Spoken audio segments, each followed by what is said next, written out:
jälkimmäisellä puoliskolla näitä muita työsopimuslain muutoksia. Kysymyksiä voi esittää tuolla chatissa ja vastaamme Pilvikin kanssa tässä sitten koulutuksen aikana jo niihin parhaamme mukaan. Tässä koulutuksessa me keskitymme erityisesti nyt nimenomaan näihin lakimuutoksiin, jos vaikka irtisanomiseen liittyen on sitten kysymyksiä ihan konkreettisista irtisanomistapauksista, niin silloin toki parhaiten vastauksen niihin saa tuolta Kaupan liiton neuvontapalvelusta tuttuun tapaan.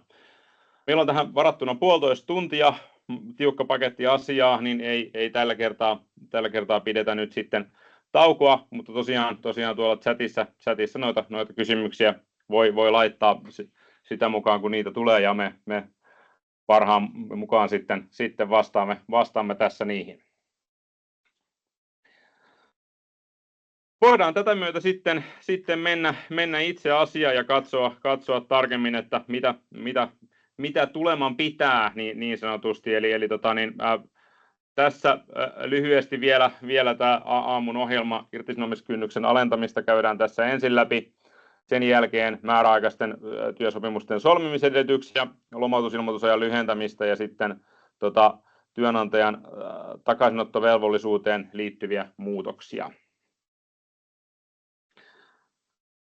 No, mennään sitten itse tähän irtisanomiskynnystä koskevaan kysymykseen, ja tämä lakihankehan on runsaastikin puhuttanut julkisuudessa. Se on saanut paljon mediahuomioon. Siitä on lehtien palstoilla ja erilaisissa lausunnoissa esitetty hyvinkin monenlaisia, joskus aika reippaitakin näkemyksiä. Nyt kun tarkemmin kuitenkin katsomme tätä sisältöä, niin on ihan perusteltua kysyä, että mikä muuttuu vai muuttuuko mikään? No, mikään varmaan muuttuu toki, mutta katsotaan vähän tarkemmin, että mikä on niin sanotusti homman nimi ja mitä tämä pitää sisällään. Eli tämän lakihankkeen tarkoitus toki ihan selkeästi on se, että irtisanomiskynnys alenee ja se ilmenee ennen kaikkea sillä tavalla, että lakitekstissä ei enää mainita tätä painavan syyn vaatimusta, mikä siellä tähän asti on ollut. Samaan aikaan kuitenkin toisaalta on niin, että tämän työsuhteen päättymisen pitää edelleen olla asiallinen seuraus työntekijän puolella olevasta sopimusrikkomuksesta tai olosuhteiden muutoksesta, käytännössä siis vaikka pitkäaikaisesta työkyvyn alenemisesta. Voidaan tässä ihan lyhyesti katsoa näitä ikään kuin ihan tekstitason muutoksia. Tällä hetkellähän työsopimuslaki puhuu tällä tavalla asiallisesta ja painavasta syystä, ja yhtä lailla myös siitä, että kyseessä pitää olla velvoitteiden vakava rikkominen tai sitten laiminlyönti. Ja toki tämä irtisanomisperusteen arviointi on aina sitten myös kokonaisarviointia, eli ei ole semmoista niin kuin 1+1 on 2 tyyppistä tarkastelua, vaan katsotaan aina asiaan kokonaisuutena vaikuttavia erilaisia olosuhteita. No sen lisäksi nykyinen laki vaatii sitä, että vahva lähtökohta on se, että työntekijää on ensin varoitettu hänen menettelystään. Sitten mahdollisesti pitää katsoa myös, voisiko työntekijän sijoittaa uudelleen johonkin toiseen tehtävään yrityksessä, pois lukien sitten vakavimmat tapaukset, missä käytännössä työnantajalla on ollut oikeus irtisanoa työsuhde suoraan varoitusta antamatta. No, nyt kun me tarkastelemme sitten, että mikä tässä nyt näin niin kuin tekstitasolla muuttuu, niin jatkossa tosiaan irtisanomiseen riittää asiallinen syy, ja lain perusteluissa todetaan, että kynnys täyttyy astetta helpommin. Uudelleensijoitusvelvoite on selkeästi rajatumpi. Nyt se koskee jatkossa, käydään sitä tuossa kohta läpi, mutta lähinnä käytännössä työkyvyn menetystilanteita tai sitten muuta jotain työntekoedellytysten, vaikka jonkun luvan menettämistä käytännössä. Sitten niin kuin tuossa kohta nähdään, niin nämä perusteet irtisanomiselle on nyt niin kuin lakitekstin tasolla säädetty täsmällisemmin. Se ei sinänsä ole niin kuin asiallinen muutos siihen, että mikä kelpaa irtisanomisen perusteeksi, mutta ikään kuin ehkä tietyssä mielessä loppukäyttäjälle se lakipykälä on hiukan selkeämpi ja täsmällisempi kuin mitä se tähän asti esimerkiksi on ollut. Et nythän meillä niin kuin näissä irtisanomis- ja purkutapauksissahan on hyvin tyypillistä niin kuin se, että pelkästään lukemalla esimerkiksi noin äsken tuossa näkyneet lakipykälät, niin ei yleensä pääse kovinkaan pitkälle pohtiessa sitä, että mikäpä ehkä on tai ei ole irtisanomisperuste. Sen sijaan näistä asioista on hyvinkin laaja ennakkoratkaisukäytäntö ja sitä tuntemalla se asia sitten selviää, ja nyt ehkä niin kuin jonkinlainen palanen tietyssä mielessä siitä ennakkoratkaisukäytännöstä on esimerkiksi vähän niin kuin selkeämmin tuotu tuossa lakitekstin tasolla sitten esiin. Ja käydään läpi myös kokonaisarviointia. Siellä hiukan enemmän painottuu nyt sitten jatkossa työnantajan näkökulma verrattuna niin kuin aikaisempaan tilanteeseen, missä on ehkä vähän enemmän painotettu sitten tämmöistä niin kuin työsuhteen niin kuin jatkuvuusperiaatetta ikään kuin sitten tietyssä mielessä. No, nyt tämä suunniteltu pykälä, tästähän on nyt siis annettu tosiaan hallituksen esitys, eduskunta tämän asian vielä käsittelee, mutta todennäköistä nyt on, että tähän ei nyt enää suurempia ja kummempia muutoksia tule, niin toteaa, että työntekijän saa irtisanoa asiallisesta syystä. No siihen ei tietenkään saa vaikuttaa syrjivät syyt, niin kuin ei tähänkään asti ole saanut vaikuttaa, ja sitten tänne nostetaan niin kuin täsmällisemmin näitä, että velvoitteiden rikkomista voi olla työjohto-oikeuden rajoissa annettujen määräysten noudattamatta jättäminen, töiden laiminlyönti, perusteeton poissaolo, epäasiallinen käytös tai huolimattomuus työssä. Tämä luettelo on sinänsä ihan puhtaasti esimerkinomainen, ja sinänsä kaikki syyt, jotka aikaisemminkin ovat käyneet irtisanomisen perusteeksi, käyvät siihen jatkossakin, mukaan lukien alisuoriutuminen ja ammattitaidottomuus, mistä nyt julkisuudessa käytiin aika värikästäkin keskustelua, että mainitaanko se tuossa pykälässä vai ei. Ei sitä tähänkään asti ole mainittu, mutta ihan vakiintuneesti oikeuskäytännössä se on ollut mahdollinen irtisanomisperuste, ja näin on jatkossakin, ja sillä ei sinänsä ole niin kuin mitään vaikutusta, että sitä ei tuossa nyt erikseen sitten mainita.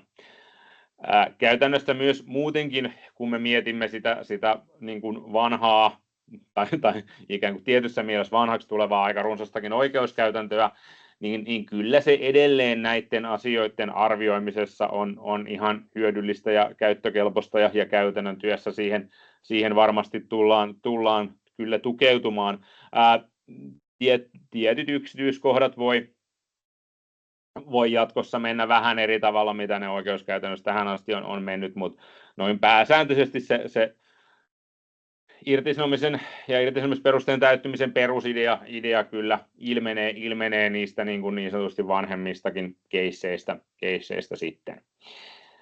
Ja toisekseen tosiaan tässä pykälässä mainitaan, niin kuin käytännössä ennenkin, niin tämä niin kuin työntekoedellytysten olennainen muuttuminen. Tosiaan tyypillisimmin se tarkoittaa näitä pitkittyneitä työkykyongelmia.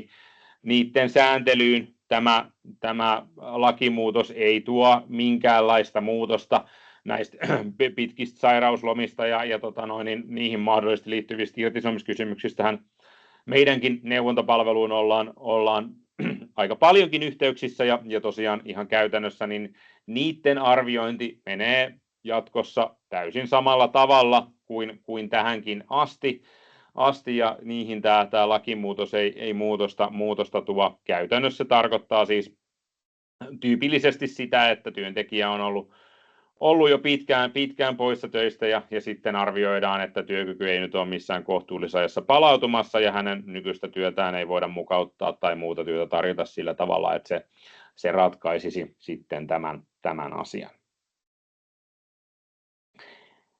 No, tämä lain perusteluissa nyt sitten on avattu vähän tarkemmin sitä, että mitä tämä asiallinen syy nyt sitten käytännössä tarkoittaa. Ja siinä on tavallaan tämmöinen kaksijakoinen tarkastelu, että ensinnäkin se tarkoittaa tämmöistä niin kuin syyn luonteeseen liittyvää asiallisuutta, ei saa olla syrjivä peruste tai semmoinen peruste, millä nyt ei ole oikeasti yhteyttä niihin työntekijän velvoitteisiin. No tässäkään ei sinänsä ole niin kuin varsinaisesti mitään uutta. Tietenkään niin kuin syrjivät perusteet, niin kuin vaikka terveydentila, ikä, ammattiyhdistystoiminta, poliittiset mielipiteet, ei tähänkään asti ole voinut olla niin kuin lähtökohtaisesti niin kuin osa irtisanomisperustetta, että tämä on sinänsä tavallaan niin kuin tässä ikään kuin itsestäänselvyyden toteamista. Ja sitten toisekseen, niin tämä liittyy tähän niin kuin vakavuusarviointiin, eli vaikka tässä niin kuin lain perusteluissakin todetaan, että jatkossa tämä peruste täyttyy astetta kevyemmin, niin kuitenkin sit samaan aikaan korostetaan, että näiden syiden tulee olla ikään kuin riittävän vakavia, jotta sit niin kuin työsopimusta ei enää ole perusteltua jatkaa, jolloin tietysti on ainakin helppo kääntää se niin kuin näin päin, ja kuten täällä perustelussakin on todettu, että vähäiset puutteet tai virheet eivät sitten ole riittäviä. Mikä tämä muutos nyt sitten käytännössä voi olla niin kuin nykytilanteeseen, niin se, että kyllähän tälläkin hetkellä, katsotaan siitä kohta vähän oikeuskäytäntöäkin, niin mikä tahansa työnantajan määräyksen, sinänsä asiallisen ja järkevän määräyksen toistuva rikkominen on voinut oikeuttaa sitten työsuhteen päättämiseen, mutta ehkä tälle niin kuin toistuvuudelle ja vakavuusasteelle, niin siltä sitten mahdollisesti ei jatkossa oikeuskäytännössä vaadittaisi enää ihan yhtä paljon. Ja näin yleisesti ottaen tietysti voidaan todeta, että no totta kai tässä niin kuin yritysten kannalta mitä ennustettavampaa joku toiminta niin kuin käytännössä tai sääntely esimerkiksi niin kuin on, niin sitä helpompi on toimia. No nyt käytännössähän tässä tulee kestämään todennäköisesti vuosikausia ennen kuin me saadaan ennakkoratkaisukäytäntöä siitä, että mitä tämä niin kuin ikään kuin alennettu irtisanomiskynnys tarkoittaa, mutta toki samaan aikaan hyvä huomata, että eihän tälläkään hetkellä pystytä niin kuin millimetrin tarkasti määrittämään yleensä sitä, että mikä nyt täsmälleen on irtisanomisperuste. On tietysti usein helppo sanoa, että mikä sitä ei ainakaan ole, tai sekin, että mikä ainakin on, mutta tosiaan ihan käytännössä me voimme aika pitkälti niin kuin monessa mielessä ajatella, että jos me mietimme sitä niin kuin nykytilaa, missä usein kuitenkin nyt, jos työntekijä toistuvasti rikkoo jotain velvollisuuksia, hän varoitetaan siitä ja sitten hän vaan jatkaa niin kuin samanlaista tai samantyyppistä toimintaa, niin aika usein siitä sit loput kuitenkin irtisanomisperuste tulee, niin ikään kuin tämän tyyppinen kuvio nyt sit jatkossakin irtisanomiseen oikeuttaa, ja voi olla, että sit rajatapauksessa siltä ei edellyttäisi ihan niin kuin samanlaista vaikka toistuvuutta kuin tähän asti. No tämä uudelleensijoitusvelvoite, niin tämä on ikään kuin lakiteknisesti niin kuin merkittävin tätä irtisanomiskynnyksen alentamista koskeva muutos.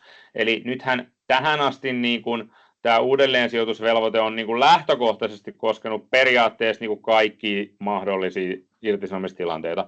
Käytännössä se on toki koskenut erityisesti näitä niin kuin työkyvyn menettämiseen liittyviä tilanteita ja sitten jotain tämmöisiä vaikka just niin kuin ammattipätevyyden menettämiseen liittyviä tilanteita, jotka estää sen toiminnan harjoittamisen, mutta sitten esimerkiksi alisuoriutumistapauksissa on ollut hyvinkin selvää yleensä, että työnantajan pitää selvittää, voidaanko se työntekijä sijoittaa johonkin toiseen tehtävään.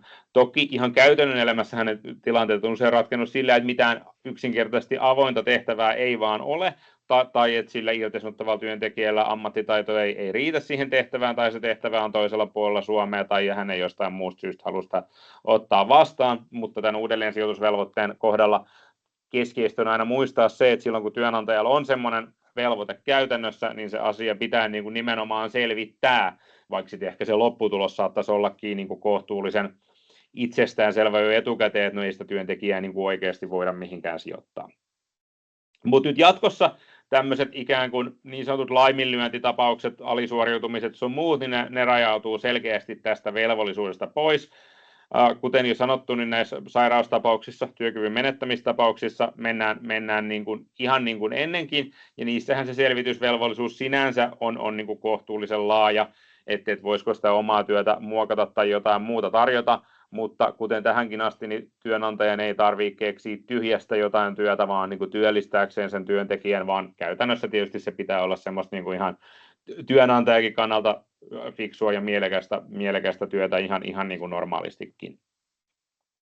No sitten nämä muut työntekoedellytysten muutokset, tuon lain perusteluissa mainitaan, että ajokortin menetys tai vapausrangaistus, ja sitten toisaalta todetaan, että ei, jos ammattipätevyyden menetys johtuu tahallisesta toiminnasta.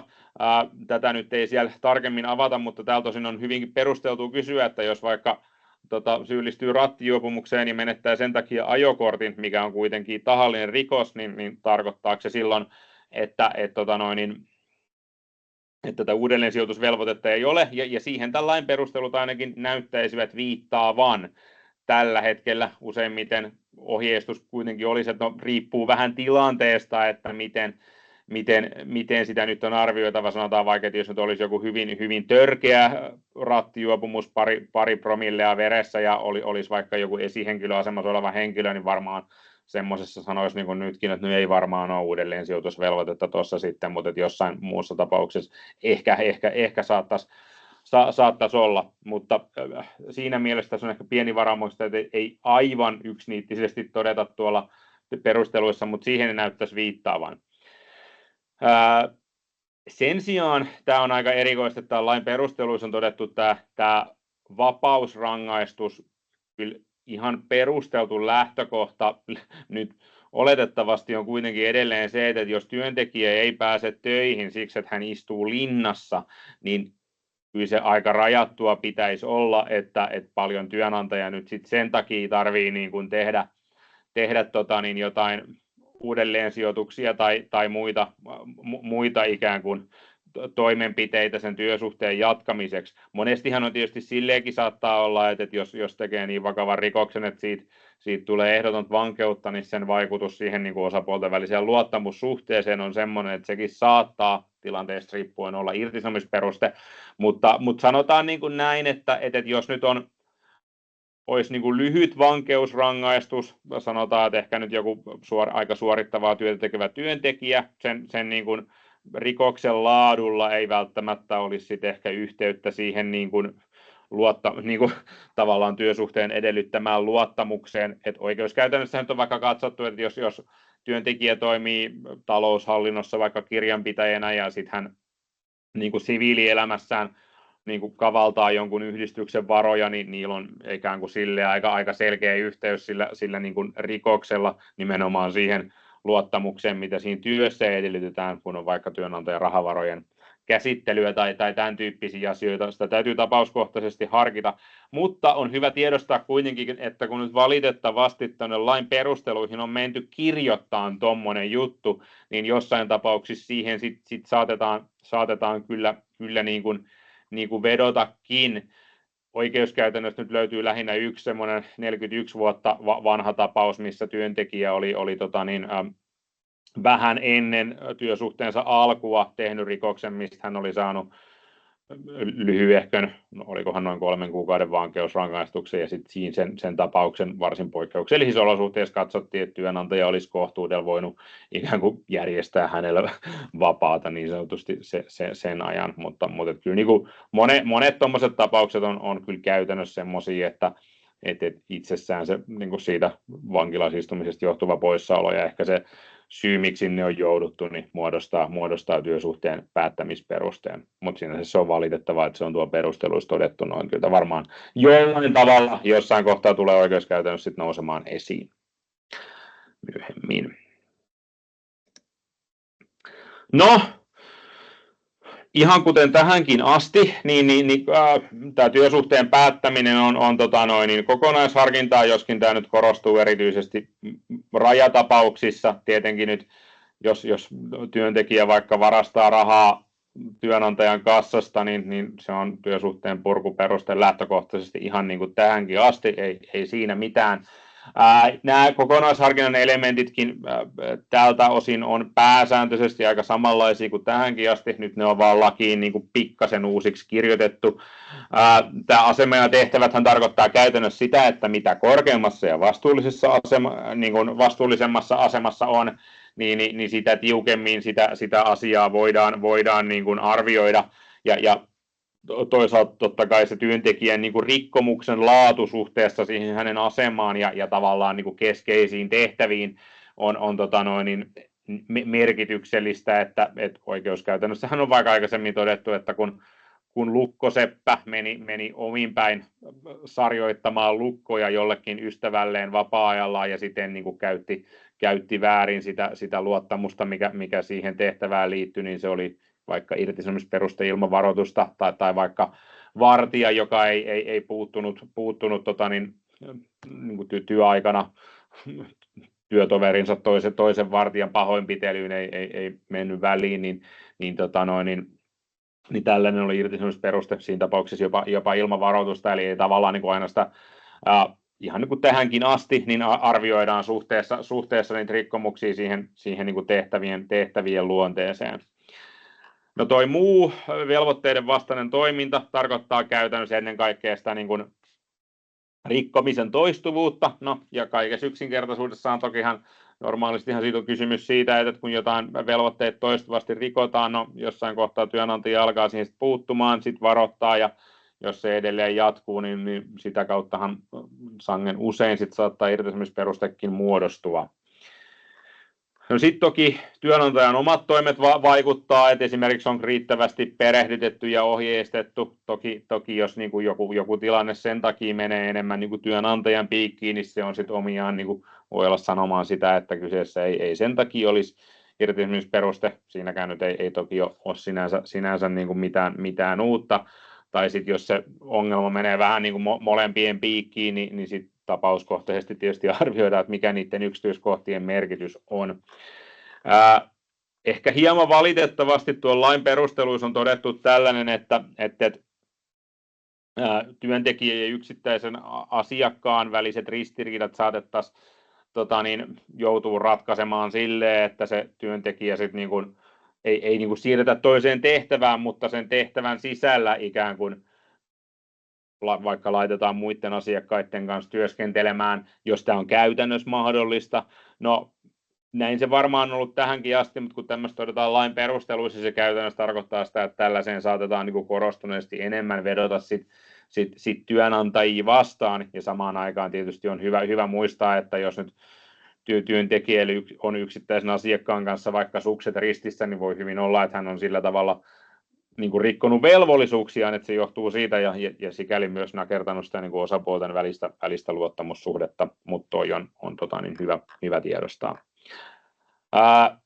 Työnantajan palveluksessa olevien työntekijöiden lukumäärä vaikuttaa kuten ennenkin ja korostuu niin kuin erityisesti niin kuin pienillä työnantajilla siinä mielessä, että niin kuin näiden niin kuin rikkomusten seurausten kantaminen voi olla vaikeampaa, niin voi olla suurempi vaikutus esimerkiksi siihen työyhteisöön.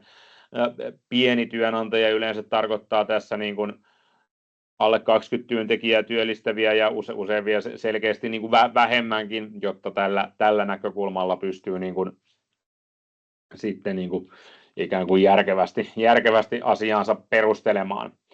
Ja no sitten tämä nyt mainitaan laissa, että olosuhteet kokonaisuudessaan, no sitähän tämä kaikki arviointi on, mutta noin muuten, niin tietysti tämmöinen osapuolten välinen lojaliteettivelvollisuus siihen niin kuin arviointiin toki sitten jossain määrin puoli ja toisin vaikuttaa, että mitä voidaan vielä pitää kohtuullisena tai lojaalina toimintana sen sopimussuhteen toisen osapuolen kannalta, ja miten niin kuin vaikka se työntekijän toiminta vaikuttaa siihen niin kuin luottamussuhteeseen. Tietysti usein semmoinen, niin kuin monessakin tapauksessa semmoinen henkilökohtainen kokemus voi tietysti olla, että nyt kun joku on toiminut tai käyttäytynyt jollain tavalla, niin luottamus on menetetty, mutta juridisessa arvioinnissa toki korostuu, että ne perusteet on niin kuin siinä mielessä niin sanotusti objektiivisia, että voidaan niin kuin todeta, että työntekijä on vaikka käyttänyt selkeästi väärin jotain niin kuin hänelle osoitettua luottamusta ja sitä kautta pystytään perustelemaan tätä luottamuspulaa.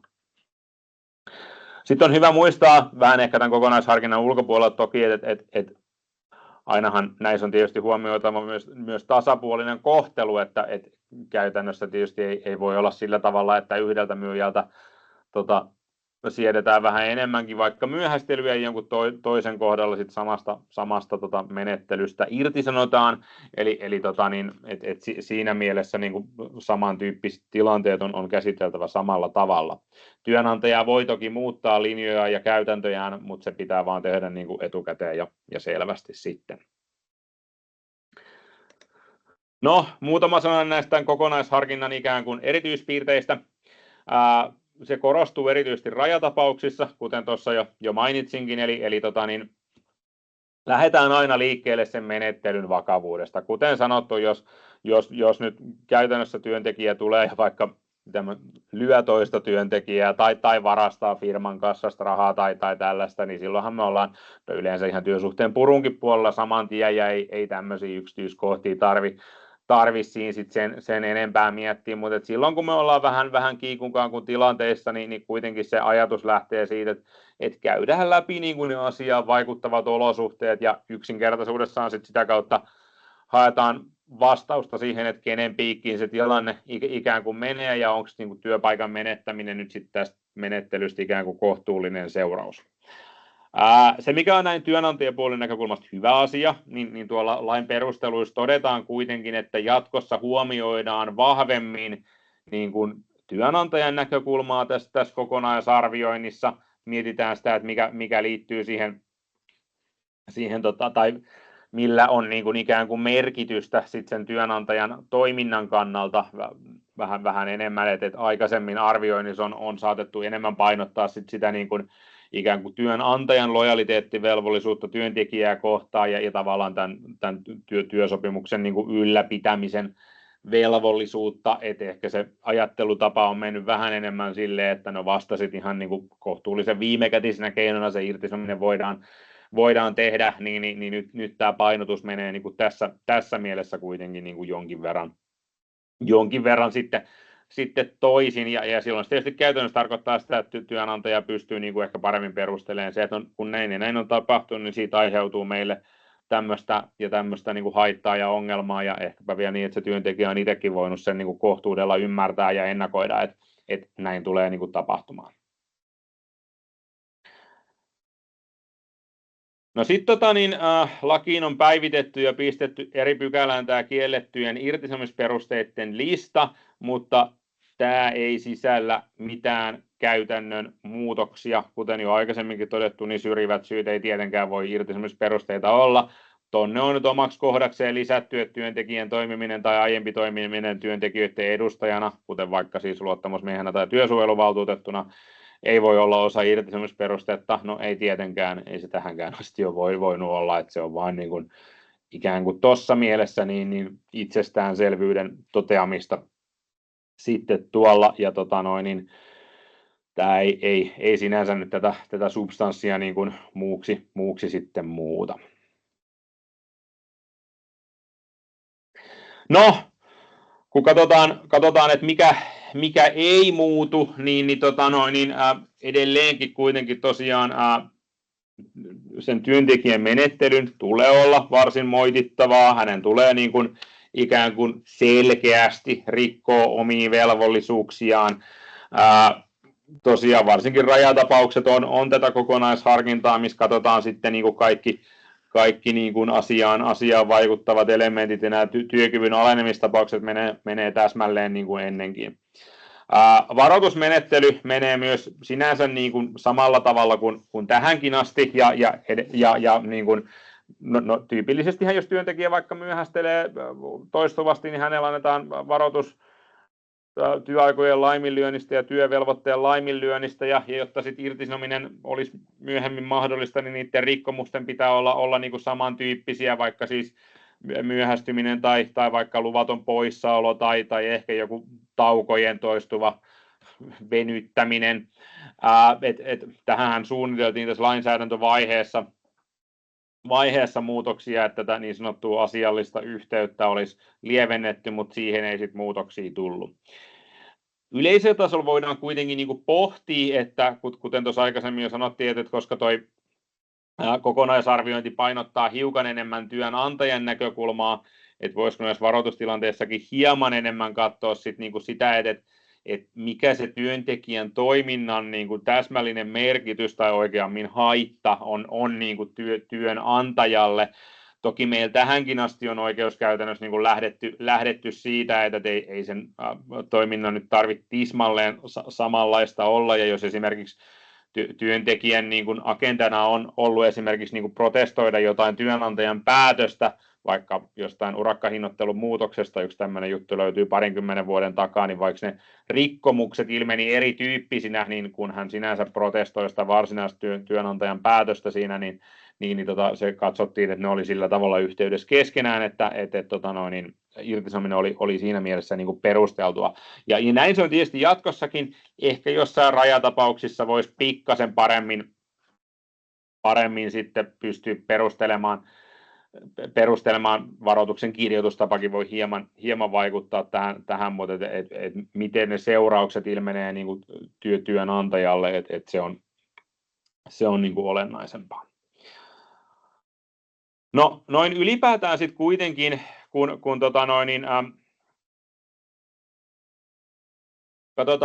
katsotaan näitä irtisanomiskysymyksiä ja puhutaan niin kuin velvoitteiden vakavista rikkomuksista ja olennaisten velvoitteiden rikkomisista ja kaikenlaisista tämmöisistä sanapareista, niin asia voidaan kuitenkin yksinkertaistaa, mikä kiteytyy hyvin tässä reilun 10 vuoden takaisessa työtuomioistuimen ratkaisussa, että kyllä ihan tähänkin asti sinänsä ihan lähtökohtaisesti minkä tahansa työnantajan ohjeen tai määräyksen toistuva rikkominen on voinut muodostaa irtisanomisperusteen. Eikä hirveästi oikein niin kuin muutakaan vaihtoehtoa edes käytännössä ole, koska jos näin ei olisi, niin silloinhan se tarkoittaa sitä, että työnantajan työnjohtomääräyksiä ei tarvitse noudattaa. Ja tässä keississähän oli kysymys tehtaasta, jossa sitten niin kuin työntekijä ei vaan suostunut käyttämään niitä työvaatteita, mitä työnantaja hänelle niin kuin omalla kustannuksellaan osoitti, ja niitä kaikki muutkin käytti. Ja tämä oli sinänsä ihan normaali ja asiallinen työnjohtomääräys. Työnantaja puuttuu asiaan johdonmukaisesti, ja kun työntekijä ei toimintaansa muuttanut, niin hänet irtisanottiin, ja sitä pidettiin laillisena irtisanomisena sitten siinä tapauksessa. Et sinänsä niin kuin mikä tahansa tällainen määräys voi jatkossakin periaatteessa olla irtisanomisperuste, mutta ehkä se rikkomuksen niin kuin toistuvuudelta ja vakavuudelta saatetaan vaatia sitten käytännössä niin kuin hieman vähemmän kuin ennen. Ja kun mietitään tässä nyt sit mikä lopulta menee niin kuin eri tavalla, niin tosiaan rajatapauksissa työnantajan toimintaan liikkuvat näkökulmat voi painottua vähän niin kuin enemmän kuin ennen.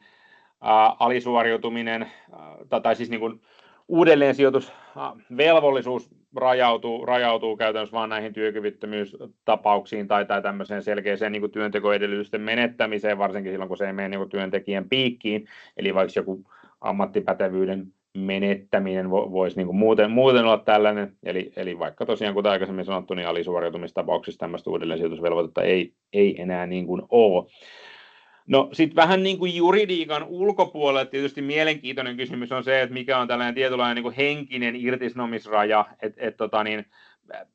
ehkä tähän asti meillä on ollut tietynlainen semmoinen niin kuin narratiivi siitä, että työntekijän irtisanominen on jotenkin aina ihan tavattoman hankalaa ja vaikeaa. No totta kai hankaliikin tapauksia on, liittyy osaltaan muun muassa vaikka just näihin työkyvyn alenemisiin, mutta perusidealtaan, jos työntekijä toistuvasti rikkoo velvollisuuksia ja työnantaja siihen johdonmukaisesti puuttuu, niin kyllähän siitä ihan tähänkin asti on toki irtisanomisperuste kyllä tullut. No nyt taas julkisuudessa on ollut semmoista niin kuin vähän ikään kuin keskustelutapaa, että tässä nyt tämä kynnys alenisi niin kuin reilustikin, ja kuten tässä nyt todettiin, niin näin ei ole käymässä. Mutta yleisötasolla kuitenkin ehkä voidaan pohtia, että kun tällainen lakimuutos tulee, niin että onko työnantajan sitten tavallaan hiukan helpompi perustella sitä asiaansa, ja ihan noiden lain perustelujenkin valossa niin tavallaan korostaa sitä, että mitä joku tietyt rikkomukset tai laiminlyönnit on sitten ihan konkreettisesti aiheuttanut sille työnantajan toiminnalle, niin jonkinlainen tämän tyyppinen vaikutus tässä toki voi sitten olla. Sitten mielenkiintoinen kysymys on se, että muuttuuko tässä tämä niin kuin irtisanominen ilman varoitusta tai työsuhteen purkaminen. No, kun irtisanominen ei edellytä enää sitä painavaa syytä, niin todennäköisesti voidaan lähteä siitä, että se irtisanominen ilman varoitusta kynnyskin alenee niin kuin hieman, mutta toisaalta samaan aikaan on syytä muistaa, että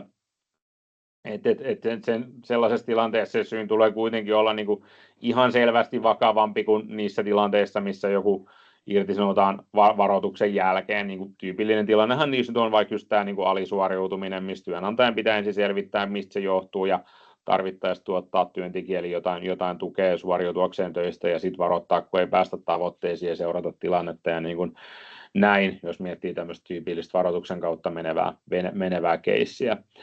No sitten tämä purkaminen, kun sinänsä irtisanominen ja purkaminenhan on kytköksissä toisiinsa ja niillä on tietynlainen niin kuin asteero, niin sillä näkökulmalla voisi ehkä yrittää perustella, että se purkamisen kynnyskin alenee niin kuin hieman, mutta tässä nyt toki ollaan niin kuin sinänsä aika niin kuin pienissä nyansseissa tavallaan sitten kuitenkin, ja se perusidea toki jatkossakin on se, että nämä kaksi vaihtoehtoa tulee niin kuin semmoisissa selkeästi niin kuin törkeämmissä tapauksissa, lähinnä sitten kysymykseen, missä voi sanoa, että no, työntekijä itsekin voinut kohtuudella ymmärtää, että nyt jos mä näin toimin, niin lähtö tulee ja saman tien. No, sitten on kuitenkin erittäin tärkeää niin kuin muistaa se, että tästä näkökulmasta, jos mikä ei muutu, niin työnantajalla on jatkossakin näyttötaakka näistä irtisanomisen perusteista, ja kohtuu usein käytännössä sen niin kuin irtisanomisperusteen täyttymiseen liittyvät ongelmat liittyy siihen prosessiin, eli just siihen, että jos asioihin ei olekaan puututtu niin kuin ajallaan tai työntekijä ei ole varoitettu tai se varoitus on kirjoitettu jotenkin niin kuin väärin tai puutteellisesti näin, niin näähän on yleensä tyypillisiä niin kuin ongelmia näissä asioissa, ja tietysti silloin kun tällaisia tilanteita on päällä, niin työnantajan täytyy näiden käsittelyyn varata runsaasti aikaa, tai nyt merkittävästi ainakin aikaa, ja näin se on tietysti jatkossakin, että ei siihen tule mitään niin kuin muutosta, ja tämän huomaa hyvin siitäkin, että kun käytetään työsuhteen päättämistä koskevaa ennakkoratkaisua käytäntöön niin kuin laajasti läpi, niin ei sieltä oikeastaan löydy, ehkä joku ihan yksittäinen saattaa olla, mutta sellaisia tapauksia, missä työnantaja olisi ensin niin kuin, tai tavallaan, että työntekijän kaikki rikkomukset, vaikka joku myöhästely, näytettäisiin niin kuin toteen siellä oikeudessa, ja työnantaja olisi siihen ensin puuttunut, sitten varoittanut, sitten se touhu olisi jatkunut, ja sitten lopuksi vaan tuomioistuin totesi, että joo, että kyllä nämä kaikki jutut tässä niin kuin toteen kävi ja näin, mutta tämä nyt ei vaan niin kuin ollut kuitenkaan sitten riittävän vakavaa, vaan niin kuin likimain aina näissä tapauksissa ainakin kun työnantaja on se jutun hävinnyt, niin se johtuu joko siitä, että työnantaja ei onnistu näyttämään niitä perusteita toteen, tai että esimerkiksi varoitusta ei ole annettu, ja sit siinä mielessä ne rikkomukset ei ole kuitenkaan niin vakavia, että esimerkiksi irtisanominen ilman varoitusta olisi mahdollista, tai usein ne just liittyy siihen, että sitten siinä työn johdossa on ehkä ollut haasteita, ei ole puututtu ajallaan tai niin kuin näin. Eli toisin sanoen, kun tämä työnantajan niin kuin oma prosessi ja dokumentaatio on kunnossa, niin ihan niin kuin tähänkin asti, niin sillä yleensä niin kuin taklataan suurin osa sitten kuitenkin näistä niin kuin käytännön haasteista niin kuin tässä mielessä, ja se on usein niin kuin oleellisempi kysymys käytännössä kuin se, että mikä niin kuin juridisesta näkökulmasta ihan tismalleen se niin kuin irtisanomisperusteen täyttymisen raja on. Kuitenkin kohtuu hyvin jo nyt, ja jatkossa toki vielä ehkä aavistuksen paremmin, niin totta kai jos joku vaan niin kuin jatkaa jotain laiminlyöntejä ja rikkomuksia, ja ne ei lopu työnantajan niin kuin asianmukaisesta puuttumisesta huolimatta, niin aika hyvin pystyy asiansa perustelemaan sillä tavalla, että mitä muutakaan vaihtoehtoa tässä nyt enää on kuin työsuhteen päättäminen, koska se toinen vaihtoehto on lähinnä se, että työnjohto-oikeutta ei tarvitse noudattaa, ja se nyt on ainakin opillisesti niin kuin pitäisi olla ihan mahdoton lopputulos, kun koko työsuhteen idea perustuu siihen, että työnantajalla on työnjohto-oikeus. Eli käytännön vaikutukset toimintaan, puuttuminen ja prosessi ihan niin kuin ennenkin, mutta rajatapauksessa tosiaan mahdollisesti sitä työnantajan näkökulmaa pystyy pikkasen paremmin painottamaan ja niitä seurauksia, mitä sillä toiminnalle aiheutuu. Muutama ehkä tällainen niin kuin hieman spekuloiva näkökulma, kun tässä kuitenkin on runsaasti esillä tämä irtisanomiskynnyksen aleneminen ja sangen usein sitten kuitenkin, varsinkin jos tapaus on vähän epäselvä tai epävarma, niin tässä työsuhteen päättämisen yhteydessä pohditaan tätä niin kuin päättämissopimuksen tai työntekijän oman irtisanoutumisen mahdollisuutta, ehkäpä jotain korvausta vastaan. Voi olla, että näiden niin kuin tilanteiden neuvottelu saattaisi tulla työnantajan puolelta hieman joskus helpommaksi. Samaan aikaan kannattaa kuitenkin muistaa se, että voi hyvin olla, että palkansaajapuolikin sit yleisesti ottaen jossain tapauksessa lähtee vähän niin kuin haluaa lähteä tuomioistuimeen kokeilemaan, että mikä nyt sitten tämän uuden lain mukaan on tai ei ole irtisanomisperusteet, että se voi olla, että joku asia lähtee osittain niin kuin siitäkin näkökulmasta eskaloitumaan, mutta nämä nyt on enemmän tällaisia pohdintoja, joita voi liittyä johonkin yksittäistapauksiin, ja kuitenkin kaikista keskeisin on se, että tosiaan tämä niin kuin puuttumisprosessi siihen niin kuin työntekijän laiminlyödät ihan epäasiallisen toimintaan, niin se on kunnossa.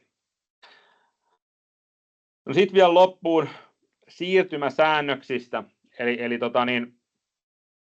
nyt näillä näkymin tämän lain pitäisi siis tulla voimaan 1.1.2026, ja tosiaan niin, jos se työntekijän menettely on osaksi tapahtunut vuoden 2025 päättymisen jälkeen, niin silloin sovelletaan tätä uutta lakia ja tätä niin kuin kevennettyä irtisanomisperustetta, ja sitten taas jos se menettely on kokonaan tapahtunut tämän vuoden loppuun mennessä, niin silloin mennään sitten vanhan lain mukaan. Ja todettakoon loppuun vielä siis se, että kaupan alalla, kaikilla työehtosopimusaloilla ja myös työehtosopimusten ulkopuolella totta kai, niin tätä uutta lakia noudatetaan ihan sellaisenaan, mutta on sitten eräitä muita toimialoja, mihin on kirjattu nämä vanhat tai nyt vanhaksi jäävät irtisanomispykälät, ja silloin toki niin kuin jos ne siellä työehtosopimuksessa on, niin ne pysyy voimassa sen jälkeenkin, ja saattaa tietysti olla, että kaupan yrityksellä, jos ovat tällaisia niin kuin ikään kuin myös monialayrityksiä ja harjoittavat jotain muuta toimintaa, jos on jotain muita työehtosopimuksia sitten sovelletaan, niin sieltä sitten tämmöisiä saattaa löytyä, ja silloin tietysti joudutaan semmoiseen aika valitettavaan ja erikoiseen tilanteeseen, että saman yrityksen sisällä nämä niin kuin irtisanomisperusteet on erilaiset, ja tietysti jos tämmöisiä tilanteita tulee, niin nämäkin pitää sitten tunnistaa. Tässä oli asiat irtisanomisesta. Seuraavaksi siirrytään sitten määräaikaisten sopimusten kysymysten pariin. Pilvikki, ole hyvä. Yes, kiitokset oikein paljon. Me ollaan erinomaisessa ajassa tässä, ja tosiaan seuraavaksi lähdetään katsomaan sitten näitä muita lakimuutoksia.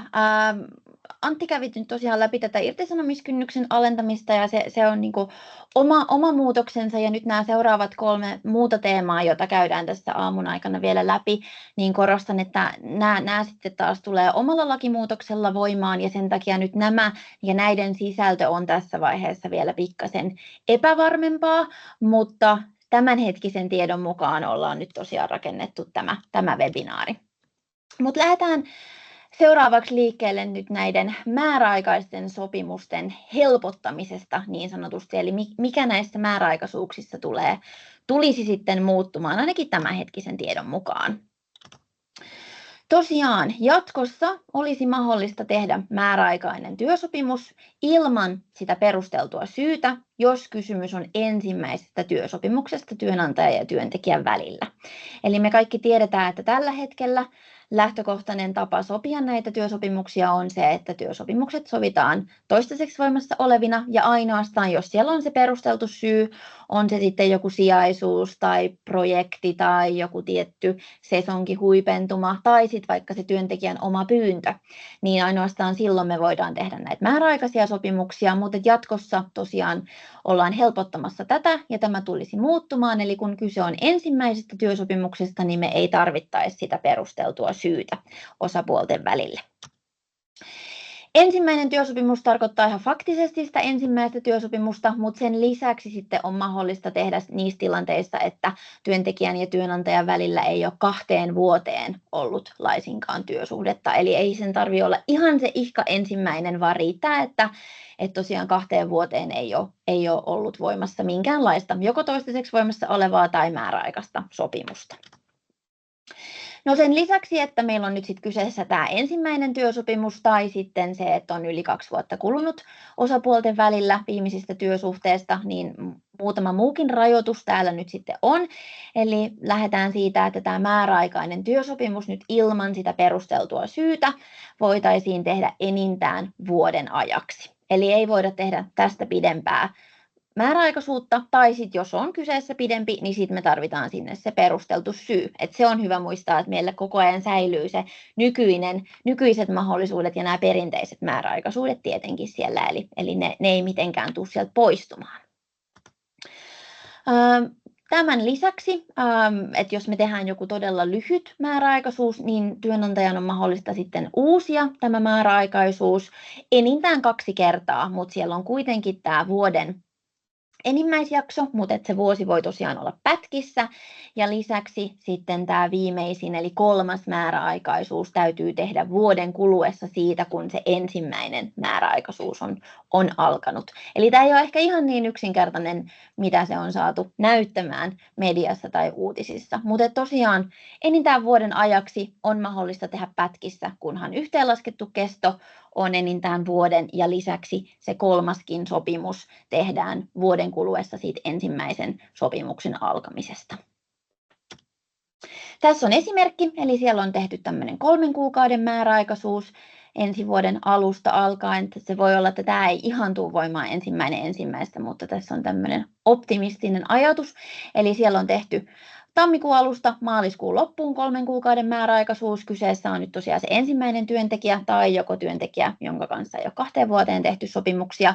Sitten siellä on pieni katkos. Kesäkuun alusta tehdään sitten elokuun loppuun toinen määräaikaisuus, senkin kesto on 3 kuukautta. Ja sitten tehdään siihen heti perään sitten vielä syyskuusta vuoden loppuun 4 kuukauden mittainen määräaikaisuus.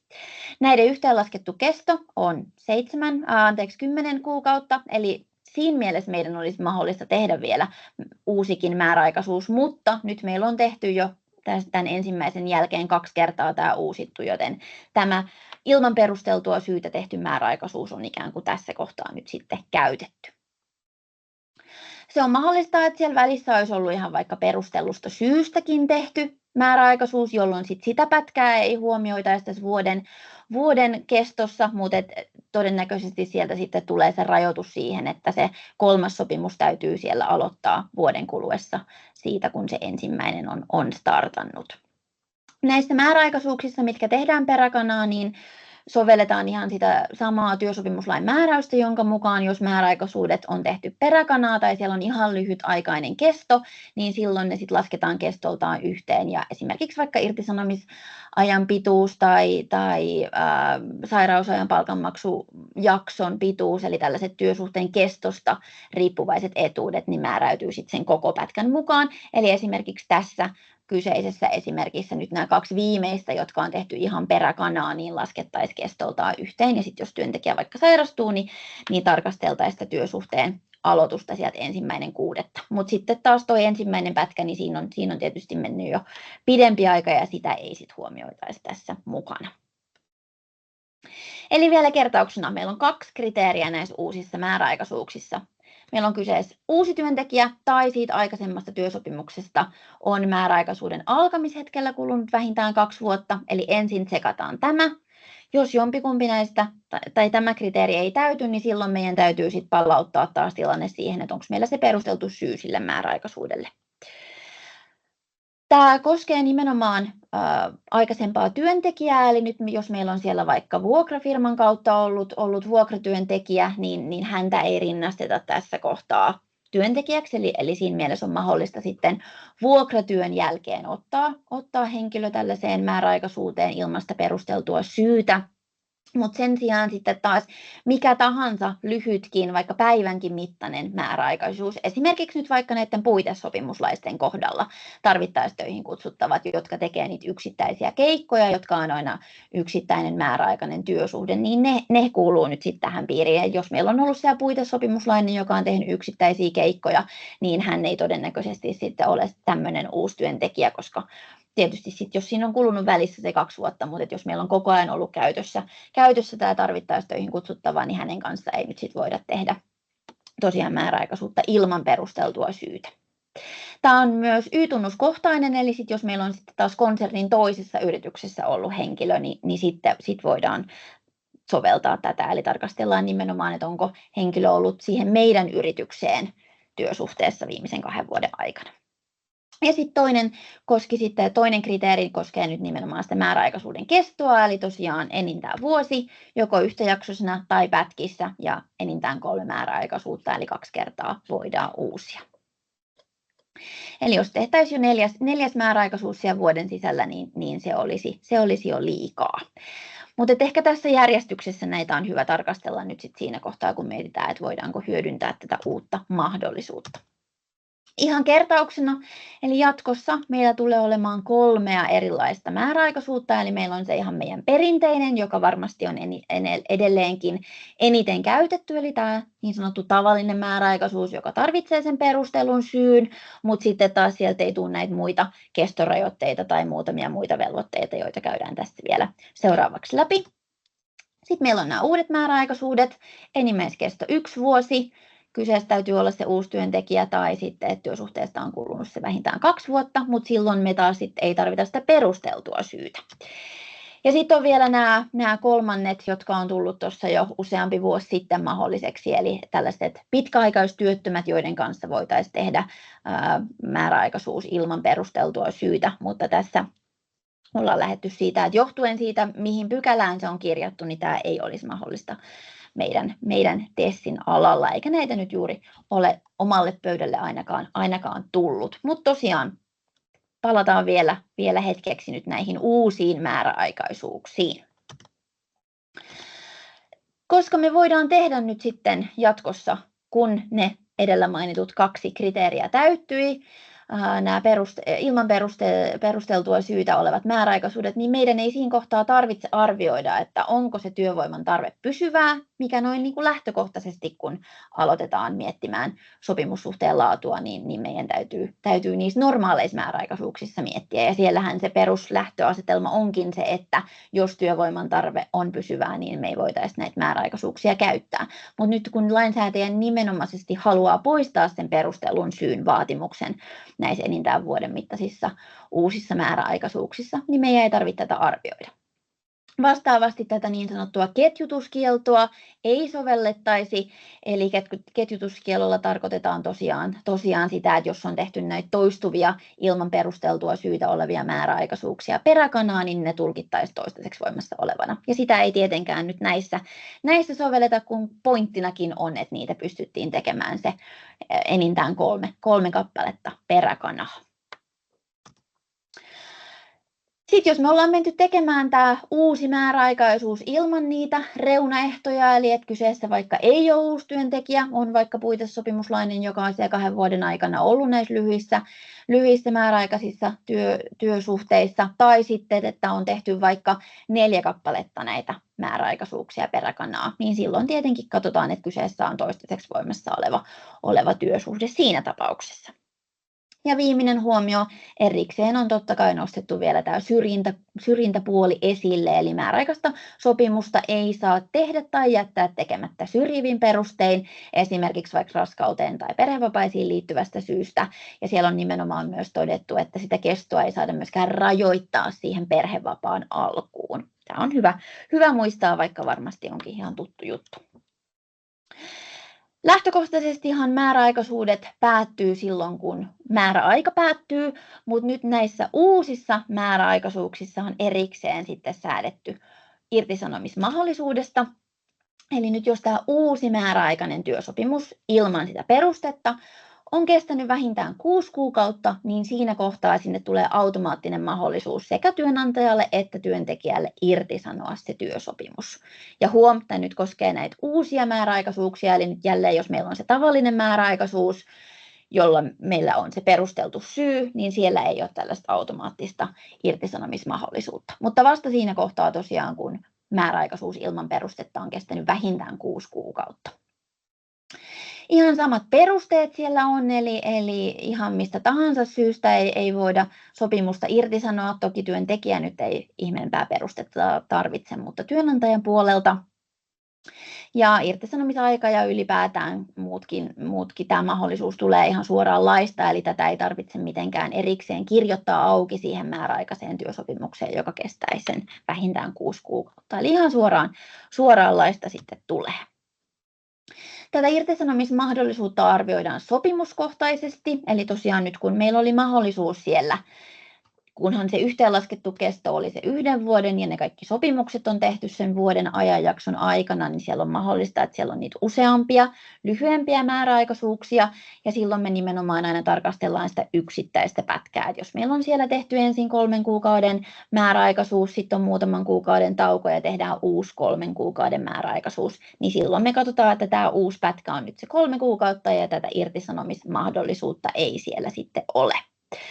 Mutta sen sijaan muistetaan, mitä sanoin tuossa hetki sitten tästä, että siinä kohtaa, kun ne määräaikaisuudet tehdään ihan peräkanaa, eli siellä ei ole yhtään katkosta tai näissä tilanteissa ihan yksittäisiä päiviä siellä välissä, ihan muutama päivä siinä välissä, niin siinä kohtaa ne lasketaan kestoltaan yhteen. Eli nyt jos meillä olisi tehty siellä sitten vaikka ensin kesäksi 3 kuukauden määräaikaisuus ja siihen heti perään vaikka sitten loppuvuodeksi uusi 4 kuukauden määräaikaisuus, niin ettei siellä olisi yhtään katkosta tai maksimissaan ihan muutama päivä, niin siinä kohtaa vaikka se uusin sopimuspätkä olisi nyt 4 kuukautta, mutta kun on tehty niin lähekkäin, niin meidän pitää huomioida se ensimmäinen 3 kuukautta, ja siinä kohtaa tosiaan niiden yhteenlaskettu kesto on sitten se yli tai vähintään 6 kuukautta, ja siinä kohtaa tulee sitten tämä irtisanomismahdollisuus siihen jälkimmäiseen pätkään. Koeaikaehto ihan normaalisti voidaan ottaa näihin uusiin määräaikaisuuksiin, ja silloin voidaan myös tehdä koeaikapurku, kun perusteet on käsillä, eli tähän ei ole mitään muutosta tullut. Muutamat seikat, mitkä työnantajan täytyy huomioida, kun halutaan tehdä nyt sit näitä uusia määräaikaisuuksia.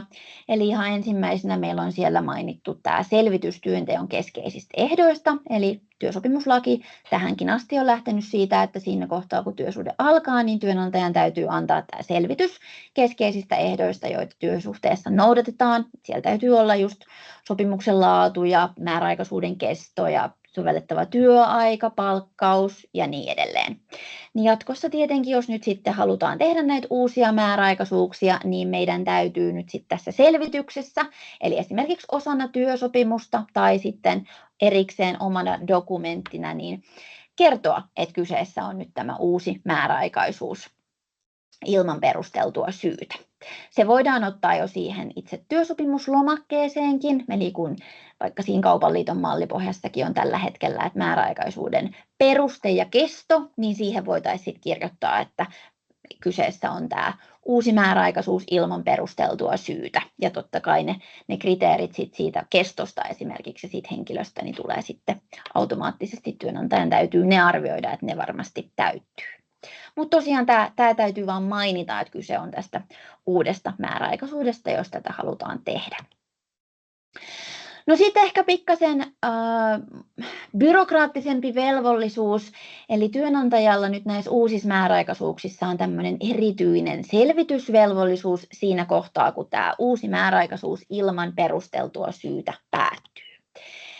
Eli jatkossa nyt sitten, kun me ollaan otettu näitä uusia työntekijöitä näihin uudenlaisiin määräaikaisuuksiin ilman perusteltua syytä, niin siinä kohtaa, kun se meidän määräaikaisuus on päättymässä, työnantajan täytyy antaa tällainen perusteltu selvitys siitä mahdollisuudesta, että voitaisiko me jatkaa työsuhdetta joko toistaiseksi voimassa olevana tai sitten ihan tavallisena määräaikaisena sopimuksena. Tämä on ihan automaattinen velvollisuus, mikä työnantajan täytyy antaa, eli tämä ei edellytä mitään työntekijän pyyntöä. Tämä on tarkoitettu korvaamaan sitä sellaista työsopimuslain, se on siellä kakkosluvussa on tullut nämä muutama vuosi takaperin nämä velvollisuudet työnantajalle, että jos työntekijä pyytää selvitystä, että hän haluaisi vaikka korkeammat sopimustunnit tai pidemmän määräaikaisuuden, niin silloin työnantajan täytyy sit pyynnöstä selvittää tätä mahdollisuutta. Niin sitä on nyt vähän muutettu sit näiden uusien määräaikaisuuksien kohdalla, eli työnantajalla on aktiivinen velvollisuus ennen kuin se määräaika tulee umpeen, niin antaa perusteltu selvitys tästä mahdollisuudesta jatkaa sitten työsuhdetta. Tämä on ainoastaan selvitysvelvollisuus, eli tämä ei sinällään luo mitään velvollisuutta työnantajalle ikään kuin keksiä töitä, vaan nimenomaan, että arvioidaan, että mikä se meidän tämänhetkinen tilanne sitten on. Ja luonnollisesti sit siinä kohtaa, että jos me voidaan tarjota toistaiseksi voimassa olevaa tai tällaista perinteistä määräaikaisuutta, niin silloin sitä selvitystä ei tarvitse antaa. Työntekijän pyynnöstä selvitys on annettava kirjallisena ja viimeistään kuukauden kuluessa sitten siitä, kun työntekijä on tämän pyynnön esittänyt. Mutta jos työntekijä ei pyydä, niin silloin meidän täytyy sitten antaa se suullisesti. Toki voidaan antaa siinäkin kohtaa kirjallisesti, ei siinä mitään estettä ole. Ja silloinhan ei ainakaan synny sit erimielisyyttä siitä, että oliko sitä annettu vai ei alun perinkään.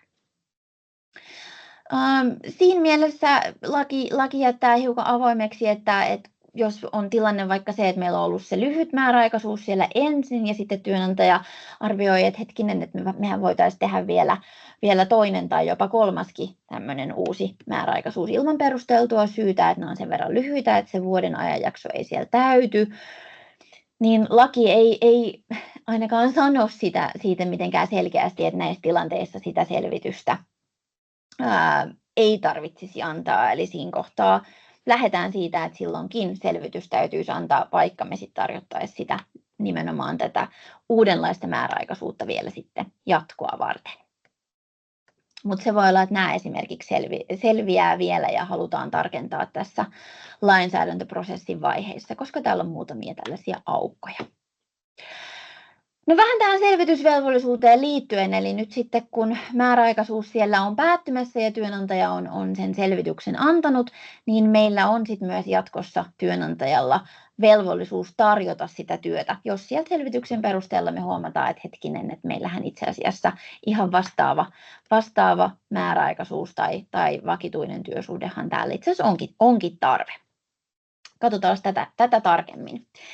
Eli tosiaan siinä kohtaa, että meillä on nyt sitten nimenomaan tämä uusi määräaikaisuus, se on siellä päättymässä ja työnantaja harkitsee siinä kohtaa, että hän haluaa palkata lisää työntekijöitä siihen samaan kyseiseen tai vastaavaan tehtävään, niin tässä kohtaa työnantajan on sitten tarjottava nyt tälle määräaikaiselle työntekijälle joko sitä vakituista työsuhdetta tai tätä ikään kuin tavallista määräaikaisuutta, kumpi nyt sitten onkaan kyseessä. Eli tämä selvitysvelvollisuus on se ensisijainen, sitten katsotaan mitä sieltä seuraa. Jos selvitysvelvollisuus on se, että ei meillä ole mitään tarvetta, niin sitten se on siinä asia kunnossa. Mutta sitten taas, jos me huomataan silleen, että okei, itse asiassa, että meillä on ollut tämä myyjän paikka, mitä me ollaan nyt teetetty tässä uudessa määräaikaisuudessa ilman sitä perusteltua syytä, kun ei sitä ole tarvittu, ei meidän siinä kohtaa ole tarvinnut miettiä, että onko se työvoiman tarve pysyvä, mutta nyt me ollaan itse asiassa huomattu, että sehän onkin pysyvä. Niin siinä kohtaa meidän pitää tarjota sitten tätä tavallista määräaikaisuutta tai vakituista työsuhdetta, kumpi sitten onkaan kyseessä. Jos rekrytointitarve johtuu muusta syystä, eli meillä on siellä sitten joku toinen henkilö esimerkiksi irtisanoutunut tai eläköitynyt, niin silloin sitä velvollisuutta ei ole. Tämä nyt nimenomaan koskee sitä, että meillä on se määräaikainen työntekijä siellä ollut ja työnantaja on ikään kuin huomannut, että itse asiassa tämä määräaikaisuus onkin sellainen, että me halutaan nyt nimenomaan tähän rooliin, tähän positioon se sama henkilö. Mutta sitten jos meillä on siellä joku muu työntekijä poistunut muusta syystä, niin silloin me ei olla tässä tarjoamisvelvollisuudessa. Tämä on pikkasen ehkä monimutkaiselta nyt kuulostaa, mutta on tosi rajattu. Eli nimenomaan se tehtävä, että me ei palkata sen ikään kuin sen määräaikaisen sijaan ketään toista.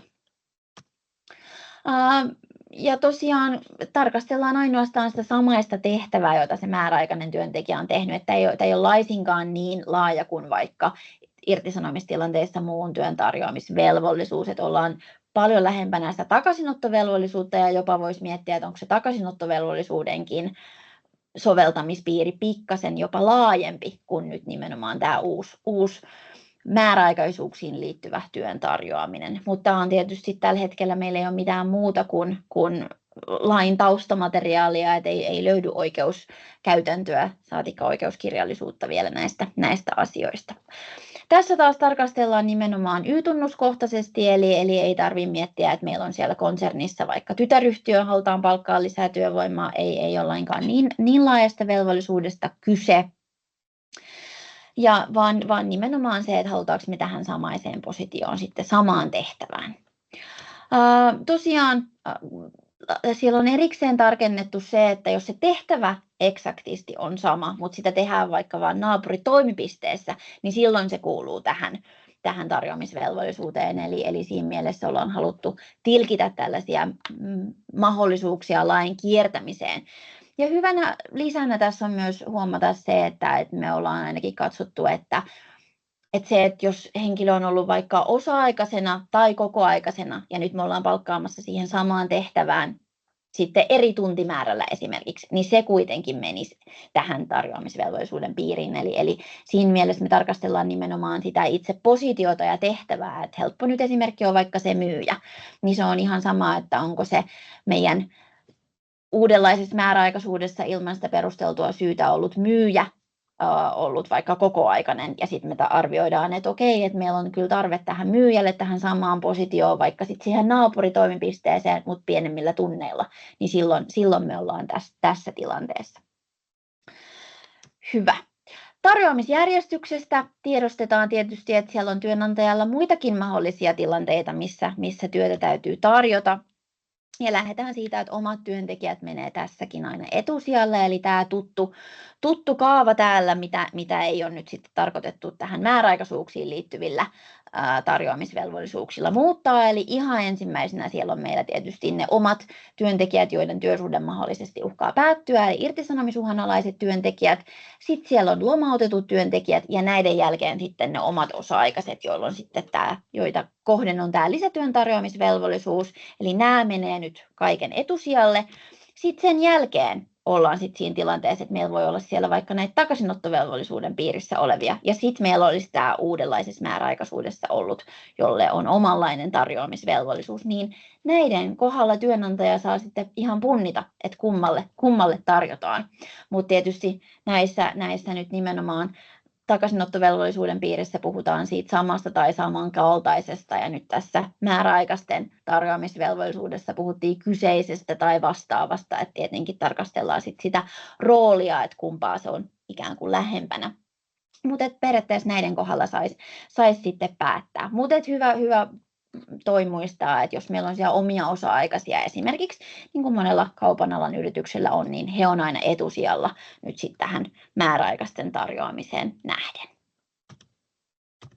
Tarjoamisvelvollisuus ei kestä ikuisuutta, eli ei ole mikään, että nyt kun määräaikaisuus on päättynyt, niin tästä seuraavat 10 vuotta, jos me tähän samaan rooliin halutaan joku henkilö, vaan se kestää tällaisen ajanjakson, joka on siis 1/3 nyt sitten näistä kaikista ilman perusteltua syytä tehtyjen määräaikaisten työsopimusten kokonaiskestosta. Eli helppo esimerkki on tietysti se, että jos meillä on ollut se vaikka 1 vuoden mittainen määräaikaisuus, niin silloin se tarjoamisvelvollisuus kestää nyt sitten 4 kuukautta siitä määräaikaisuuden päättymisestä. Eli jos tänä aikana tulee sitten siihen kyseiseen tai vastaavaan tehtävään halutaankin palkata uusi henkilö, niin silloin, joka ei johdu siitä, että joku toinen on lähtenyt, vaan nimenomaan, että halutaan sille määräaikaiselle ikään kuin joku korvaaja, niin silloin ollaan tämän velvollisuuden äärellä. Jos me ollaan siinä tilanteessa, että me ollaan tehty nyt se ensimmäinen määräaikaisuus ilman perusteltua syytä, joka on ollut vaikka lyhyempi pätkä kuin se vuosi, ja me voitaisiin tehdä edelleen. Meillä on se vuoden aikaraja siellä mahdollistaa, ja määräaikaisuuksia ei ole tehty kauhean montaa. Eli me voitaisiin tehdä vielä uusi määräaikaisuus ilman perusteltua syytä. Niin silloin me saadaan se tehdä, ja me ei olla tässä tarjoamisvelvollisuudessa itsessään. Eli se tarjoamisvelvollisuus laukeaa vasta siinä kohtaa, kun tavallaan me ollaan käytetty ne kaikki mahdollisuudet tehdä nyt sit näitä määräaikaisuuksia ilman sitä perusteltua syytä. Tietysti tilanne voi olla se, että ei ole mitään mitä tarjota. Ja tässä kohtaa sitten tietysti, jos työntekijä sitä kysyy, niin työnantajan täytyy kertoa, että miksei se jatkotyöskentelymahdollisuudet tai niiden tarjoaminen, niin miksei sitä sitten pystytä tekemään. Työtä ei tarvitse tarjota automaattisesti entisin ehdoin, eli tämä nyt nimenomaan sitten tarkoittanee sitä, että esimerkiksi eri työaika, niin se on ihan mahdollista, että vaikka siellä on ollut kokoaikaisessa määräaikaisessa työsuhteessa henkilö, niin koska se koski nyt myös sitä eri työaikaa ja tehtävä oli kyseinen tai vastaava, eli samanlainen, niin tosiaan voidaan tarjota sitten tietysti sillä tuntimäärällä, minkä työnantaja arvioi, että on tarpeen ja palkka sitten sen mukaan. Siellä on mainittu tällainen takaraja, eli siinä kohtaa, kun työnantaja nyt sitten huomaa, että hänellä on tämmöinen työ, joka tämän velvollisuuden piiriin menee, niin sitä työtä täytyy tarjota viivytyksettä, ja työntekijän on 2 viikon kuluessa siitä tarjouksesta sit vastattava, että ottaako hän sen vastaan, ja jos 2 viikkoa kuluu umpeen, eikä työntekijä sitten reagoi, tai hän sanoo, että ei hän halua ottaa sitä vastaan, niin siinä kohtaa me saadaan tarjota sitä sitten muulle henkilölle. Tämä 2 viikkoa on aika pitkä aika, varmasti sitä siellä mietitte, ja tässä ei ole mitään tarkoitusta, että tätä 2 viikon aikaa olisi nyt sitten, että sitä oltaisiin laajentamassa koskien näitä muita tarjoamisvelvollisuuksia, että se on nyt nimenomaisesti haluttu sit näihin sitten liittää, mutta että tästä ei tosiaan voida sopia toisin, tai työnantaja ei voi mitenkään linjata, että täytyy viikon kuluessa vastata, vaan 2 viikkoa on se vastausaika. Koska tämä on pikkasen monimutkainen, niin tehtiin tähän muutama esimerkki pikkasen havainnollistamaan asiaa. Eli meillä on siellä nyt tässä ekassa esimerkissä määräaikainen työsuhde tammikuun alusta syyskuun loppuun, kesto 9 kuukautta. Tarjoamisaika oli se 1/3, eli tässä kohtaa 3 kuukautta, eli tarjoamisaika kestää sitten sinne vuoden loppuun asti tässä esimerkissä. Ja nyt sitten jos tilanne on se, että meille tulee työnantaja vasta tammikuussa alkaakin miettiä, että hetkinen, että tämähän menikin ihan kivasti ja me haluttaisiin siihen samaan tehtävään, mitä se määräaikainen teki, niin uusi työntekijä. Mutta kun tarjoamisaika on mennyt umpeen, niin siinä kohtaa ei ole sitten velvollisuutta sitä sille määräaikaiselle tarjota. Totta kai täällä muistetaan kaikki, että lain kiertämistarkoituksessa tehdyt järjestelyt niin ei luonnollisesti ole mahdollisia. Toinen esimerkki, määräaikainen työsuhde tehty vuoden alusta, kestää sinne huhtikuun loppuun, eli 4 kuukautta. Sitten työnantaja tekee siellä uuden määräaikaisen työsuhteen myöhemmin. Meillä on sitä vuoden ajanjaksoa jäljellä, saadaan tehdään sieltä lokakuun alusta vuoden loppuun, eli 2 kuukauden määräaikaisuus. Tässä kohtaa nyt sitten huomiona, että jos työnantaja olisi halunnut tehdä siellä vuoden 2027 puolella vielä 3, se olisi lukumäärältään mennyt tähän mukaan, mutta tosiaan se täytyy tehdä se 3. työsopimus siellä vuoden kuluessa siitä, kun se ensimmäinen on alkanut. Eli sitten siinä kohtaa oltaisiin myöhässä, jos vasta tammikuussa 2027 tähän herättäisi.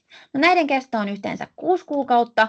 Näiden välissä meillä ei ollut sitä tarjoamisvelvollisuutta, koska siellä oli mainittu erikseen se, että tarjoamisvelvollisuutta ei ole, jos työnantaja pystyy tekemään vielä näitä uusia määräaikaisuuksia ilman perusteltua syytä. Mutta sen sijaan sitten taas tämän jälkimmäisen pätkän jälkeen tarjoamisvelvollisuus alkaa, ja se on nyt tosiaan sitten 3/3 näiden yhteenlasketuskestosta, eli 2 kuukautta tässä esimerkissä, ja siellä nyt sitten, jos meillä tulee sama kuin äskeisessä esimerkissä tammikuun aikana, tämä tarve samaan tehtävään palkata joku henkilö, niin silloin meidän täytyy sitä sille määräaikaiselle tarjota. Voimaantulosta tosiaan, kuten mä tuossa alussa sanoin, niin tämä ei ole ihan niin pitkälle vielä valitettavasti edennyt kuin tuo irtisanomiskynnyksen alentamista koskeva lainsäädäntöprosessi. Todennäköisesti voimaan alkuvuonna 2026, mutta tuskin ihan heti ensimmäistä, ellei siellä nyt kovasti sitten kiirehditä. Mutta tässä voimaantulossa täytyy huomioida meidän TES-viittaukset. Eli kaupan automiesten TESissä ei ole mainintaa tai viittausta määräaikaisiin sopimuksiin, eikä tietenkään sit, jos kyseessä on TESin ulkopuolinen henkilö kokonaan, johon sovelletaan ainoastaan sitten lainsäädäntöä. Näiden kohdalla voidaan sit soveltaa heti tätä uutta määräaikaisen mahdollisuutta, kunhan se on tullut voimaan. Mutta sen sijaan sitten taas meillä on kaupan TESissä sekä sitten optikoissa on maininnat määräaikaisesta tai lakiviittaus tästä määräaikaisesta sopimuksesta ja sen takia sitten vasta meidän TES-kauden jälkeen niin voitaneen soveltaa sitten näiden kohdalla. Eli kaupan tessiläisten kohdalla ei heti ensi vuoden osalta päästä tämän piiriin, mikä toisaalta voi olla ihan hyvä. Sitten meillä on tullut ainakin ehkä jonkunlaisia, alettu enemmänkin pohtia näitä muutamia yksityiskohtia, jotka siellä on vähän avoinna ja näin, koska varmasti näistä paljon niitä käytännön kysymyksiä nimenomaan nousee. Sitten meillä on vielä 2 viimeistä aihetta. Nämä on paljon lyhyemmät, koska näissä muutoksetkin on paljon pienempiä. Katsotaan seuraavaksi tätä lomautusilmoitusajan lyhentämistä. Tosiaan tätäkin on lainsäätäjä halunnut lyhentää. Tällä hetkellä laki lähtee siitä, että lomautusilmoitusaika on se 14 kalenteripäivää ja tätä sitten lyhennetään laissa 7 kalenteripäivään, mutta meidän kaupan TESissähän on mainittu, että lomautusilmoitusaika on se 14 päivää. Siitä on mahdollista tehdä työpaikkakohtainen sopimus ja lyhentää se tuohon 7 päiväksi. Eli tarkoittaa nyt sitä, että vaikka se siellä lainsäädännössä lyhenee, niin meidän TESin mukainen pääsääntöinen lomautusilmoitusaika on edelleen ainakin tällä hetkellä toi 14 päivää. Mutta ei mihinkään poistu tämä mahdollisuus siitä työpaikkakohtainen sopimus tehdä. Ja siellähän on sitten maininta TESissä se, että jos on luottamusmies valittu, niin asiasta täytyy sopia luottamusmiehen kanssa. Eli siinä mielessä tämä lomautusilmoitusajan lyhentäminen ei todennäköisesti hirveästi meidän alalla aiheuta muutosta. Jälleen nyt sitten, että jos on kyseessä vaikka ylempien toimihenkilöiden lomauttaminen, jotka ei kuulu meidän kaupan TESin piiriin, niin heidän kohdallahan automaattisesti voidaan soveltaa sitä 7 päivää. Mutta tämä voisi ehkä luoda sellaisen mahdollisuuden, että tästä on helpompi sopia sit siellä työpaikalla, koska lakikin on muuttunut lyhyemmäksi, mutta aika sen sitten näyttää. Uusi määräys on sitten otettu lomautusilmoituksen toimittamiseen liittyen. Ja tämä nyt tulee sitten ihan meidän kaupan tessiläisilläkin sovellettavaksi, koska kyseessä on ihan uusi määräys. Eli siellä on nyt jatkossa sitten tulisi tällainen velvollisuus, että jos se lomautusilmoitus lähetetään sähköisesti tai kirjeitse, sen katsotaan tulevan vastaanottajan tietoon 7. päivänä siitä, kun se on lähetetty, eli tämä on sinne erikseen täsmennetty, sekä sitten, että jos me ollaan lähetetty lomautusilmoitus ja työntekijä on siellä vuosilomalla tai sitten vähintään tällaisella 2 viikon kestävällä työajan tasoitusvapaalla, niin silloin sitten täytyy mahdollisesti soveltaa pidempää lomautusilmoitusaikaa, eli se katsotaan, että se on tullut vastaanottajan tietoon vasta, kun se loma tai tämä vapaa on päättynyt, niin siinä seuraavana päivänä. Aiemmin tämä aikainen ja tämänhetkinen 14 päivän ilmoitusaika on voinut kulua siellä vuosiloman aikana ja näin, mutta nyt on täsmennetty sitten tämä asia. Hyvä. Tosiaan todennäköisesti tämäkin voimaan siellä alkuvuonna 2026. Nämä tulee tämä lomautusilmoitusaika ja takaisinottovelvollisuudet ja se määräaikaisuus sillä samalla lailla, eli näissä sitten sama voimaan tulo hyvin todennäköisesti. No sitten vielä viimeinen juttu liittyen tähän lomautusilmoitusaikaan ja irtisanomisajan palkkaan, ja tämä nyt sitten nimenomaan koskettanee jatkossa meidän kaupan TESin piirissä olevia työntekijöitä, eli tällä hetkellä siellä on laissa tämä määräys, että siinä kohtaa, jos sitten työntekijä siellä irtisanotaan lomautuksen aikana, niin meillä on määräys, että työnantaja saisi vähentää siitä irtisanomisajan palkasta, joka aina tulee maksettavaksi, 14 päivän palkan, jos työntekijä on lomautettu lain tai sopimuksen mukaista yli 14 päivän ilmoitusaikaa käyttäen. No tämä ei varmaan juurikaan ainakaan meidän alalla ole tullut sovellettavaksi. Jossain työehtosopimuksissa on tietysti voinut olla pidempi lomautusilmoitusaika, niin ehkä siellä. Mutta tämä jatkossa konkretisoituu, eli nyt kun se lomautusilmoitusaika lyhenee 7 päivään, niin jatkossa on siis mahdollisuus vähentää siitä irtisanomisajan palkasta 7 päivän palkka, jos työntekijä on lomautettu yli 7 päivän lomautusilmoitusaikaa käyttäen.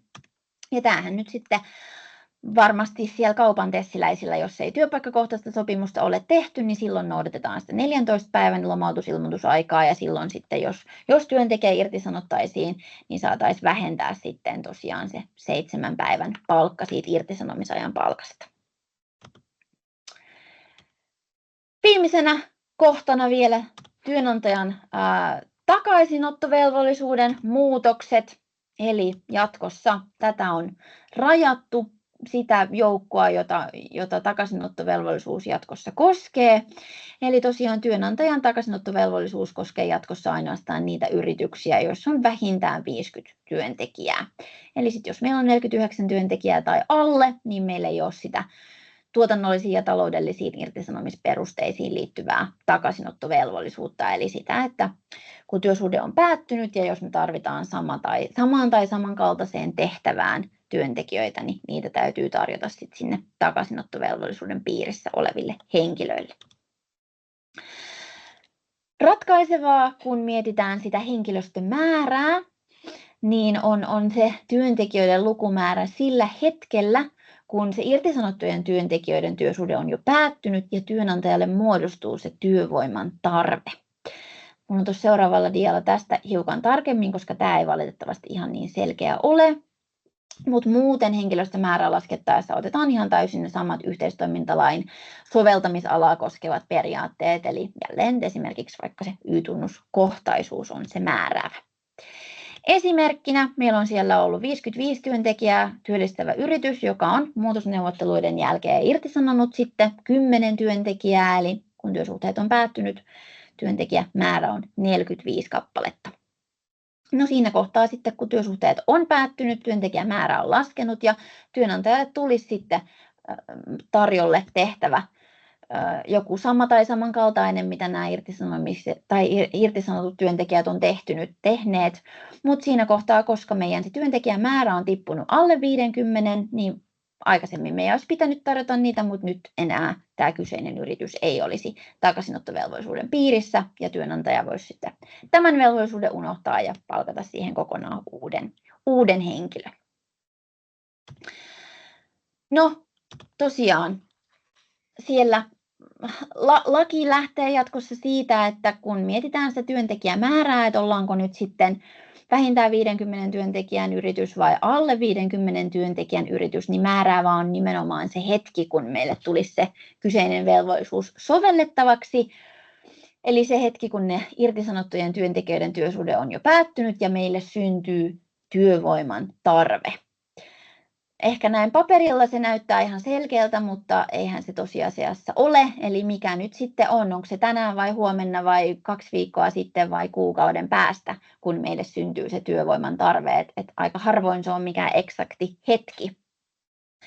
Tästä voidaan ottaa vähän osviittaa aikaisemmasta oikeuskäytännöstä. Siellä on vuoden 2021 korkeimman oikeuden ratkaisu, jossa on toki hiukan eri velvollisuutta mietitty, mutta nimenomaan just tätä, että mikä on se määräävä hetki, jolloin sitä arvioidaan sitä työvoiman tarpeen syntymistä niin sanotusti.